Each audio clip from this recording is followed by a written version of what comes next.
ছোট পর্দার অভিনেতা জাহের আলভির স্ত্রী ইকরার আত্মহত্যার ঘটনা চলতি বছরে শোবিজের অন্যতম আলোচিত ইস্যু। সে সময় আলভি ও সহ অভিনেত্রী তিথির বিবাহ বহির্ভূত সম্পর্কের গুঞ্জন ওঠে। নেটিজেনরা এই সম্পর্ককে তুমুলভাবে নিন্দা জানায়। তবে সময়ের পরিক্রমায় সেই আলোচনা এখন অনেকটাই ফিকে।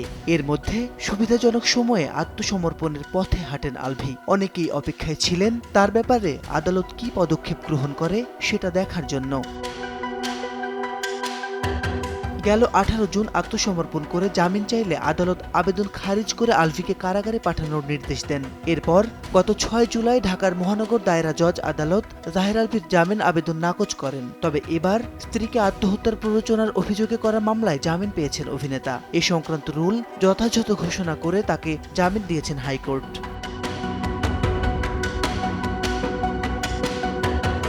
সোমবার এ আদেশ দেন হাইকোর্ট। যদি অন্য কোনো মামলায় তিনি আটক না থাকেন তবে কারাগার থেকে তার মুক্তিতে আর কোনো আইনি বাধা নেই। এই মামলার অপর আসামি ও জাহের আলভির মা নাসরিন সুলতানাও গত 4 জুন আত্মসমর্পণ করে জামিন পান।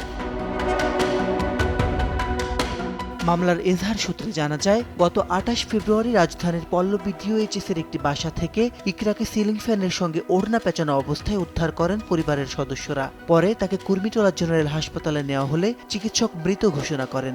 ঘটনার দিন রাতেই ইকরার বাবা কবির হায়াত খান পল্লবী থানায় মামলা করেন। মামলায় অভিযোগ করা হয়, দীর্ঘদিনের পারিবারিক কলহ ও বিভিন্ন ধরনের নির্যাতনের কারণে তার মেয়ে আত্মহত্যা করতে বাধ্য হয়েছেন।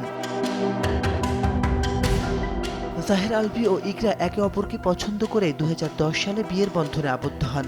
রিজিক নামে তাদের একটি পুত্র সন্তান রয়েছে।